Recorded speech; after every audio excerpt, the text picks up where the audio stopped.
अस्सलामुअलैकुम वरहमतुल्लाहि वबरकातुहू। बिस्मिल्लाहिर्रहमानिर्रहीम। मोहतरम भाइयों बुजुर्गों दोस्तों, हज 2025 में जाने वाले सारे हाजिरीन किराम और जो वेटिंग में है, अल्लाह तबारक ताला सारे हाजियों को हज 2025 के लिए कबूल फरमाए, आसान फरमाए। मुअज्जज़ सामीन किराम, आज हम बात करेंगे हाजियों के अहम सवाल कि जिससे सब हाजियों को फायदा होगा। एक हाजी साहब का सवाल है कि वेटिंग लिस्ट कहाँ तक आने का चांस है। हाजी साहब, हज 2025 की वेटिंग लिस्ट दूसरी किस्त के करीब खुलेगी। 2024 में पहली वेटिंग इस तरह खुली थी जो आप स्क्रीन पर देख रहे हैं। अब हाजी साहब पूछते हैं, हमारा इतना वेटिंग और इतना नंबर है, क्या आ सकता है? हाजी साहब, वेटिंग में खुलेगी वो हज कमेटी ऑफ इंडिया सर्कुलर के जरिए बता देगी। मिसाल के तौर पर हज 2024 में महाराष्ट्र से 2499 वेटिंग खुली थी, जो 1 से 2499 तक के हाजी सिलेक्ट हुए थे। इसी तरह गुजरात से 1594 हाजी पहली वेटिंग में सिलेक्ट हुए थे। अब कितनी सीटें कैंसिलेशन और अदर स्टेट से आती है, उतने ज्यादा हाजी सिलेक्ट होंगे। इसी तरह दूसरे स्टेट वाले हैं, हम तो दुआ करते हैं कि ज्यादा से ज्यादा हाजी वेटिंग में क्लियर हो जाए। वेटिंग वाले सारे हाजी साहब दुआ करते रहे। एक हाजी साहब का सवाल है, हमने हज 2025 के डॉक्यूमेंट हज हाउस कोरियर कर दिया है, क्या हमें हज हाउस से कोई रिसिप्ट मिलेगी? कैसे पता चलेगा? हाजी साहब, जो डॉक्यूमेंट आप हज हाउस खुद जमा करेंगे तो आपको पूरा एतमाद हो जाएगा कि हज के डॉक्यूमेंट हमने जमा कर दिए। अगर आप कोरियर के जरिए भेजते हैं तो किसी जानने वाले के पास सबसे पहले वेरीफाई करा दें कि कहीं कोई सिग्नेचर छूट तो नहीं गई।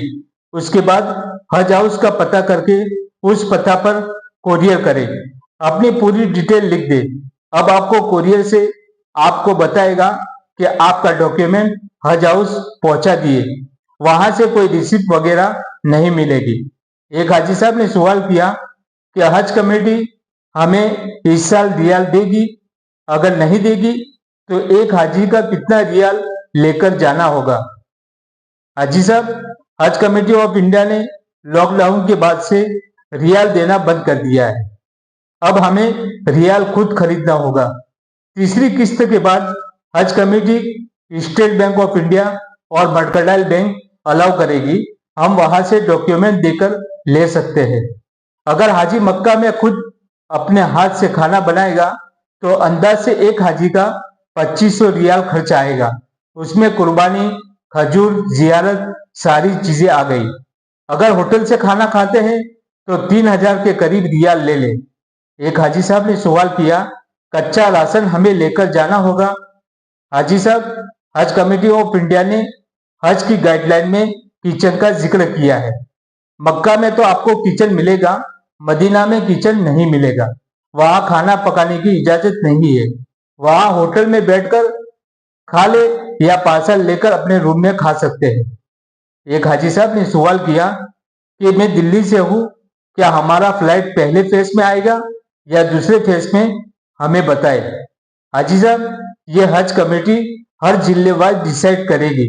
जब पूरा फ्लाइट का शेड्यूल बाहर आएगा, उसमें हमारा कौन सा फ्लाइट नंबर स्टेटस पर बता रहा है, तब हमें पता चलेगा। वो भी तीसरी किस्त के बाद पता चलेगा। एक हाजी साहब ने सवाल किया कि दूसरी किस्त कब आएगी, कौन से महीने में आएगी? हाजी साहब, दूसरी किस्त जब पहली किस्त 1,30,300 जमा करना बंद हो जाएगा, उसके 20 या 25 दिन के बाद हज कमेटी सर्कुलर के जरिए ऐलान करेगी। दूसरी किस्त 1,42,000 जमा करना है। जब हज कमेटी ऐलान करेगी तब जमा करने में जल्दी न करें, जब तक हज कमेटी अपना डेटा क्लियर न कर दे। 2-3 दिन के बाद जमा करें। पहली किस्त हमने बैंक में जमा किया है तो दूसरी किस्त ऑनलाइन भी जमा कर सकते हैं। अगर कोई पहली किस्त ऑनलाइन जमा किया है तो वो बैंक पे भी जमा कर सकता है। ये हाजियों के खास सवाल थे जो मैंने आपको तरतीब से बताए। अगर किसी हाजी को कुछ भी पूछना है तो व्हाट्सएप की लिंक डिस्क्रिप्शन में मौजूद है या कमेंट में हमें लिखकर पूछ सकते हैं। और भी हाजियों की बातें हैं, अगली वीडियो में हम इंशाल्लाह बताएंगे। जो साथी हमारी वीडियो में नए हैं जरूर हमारी वीडियो को सब्सक्राइब करें ताकि आने वाली वीडियो का नोटिफिकेशन मिलता रहे। इंशाल्लाह अगली वीडियो में हमारी मुलाकात होगी। खुदा हाफिज। अस्सलामु अलैकुम वरहमतुल्लाहि वबरकातुहू। लब्बैक अल्लाहुम्मा लब्बैक लब्बैक ला शरीक लक लब्बैक इन्नल हम्द वन निअमत लक वल मुल्क ला शरीक लक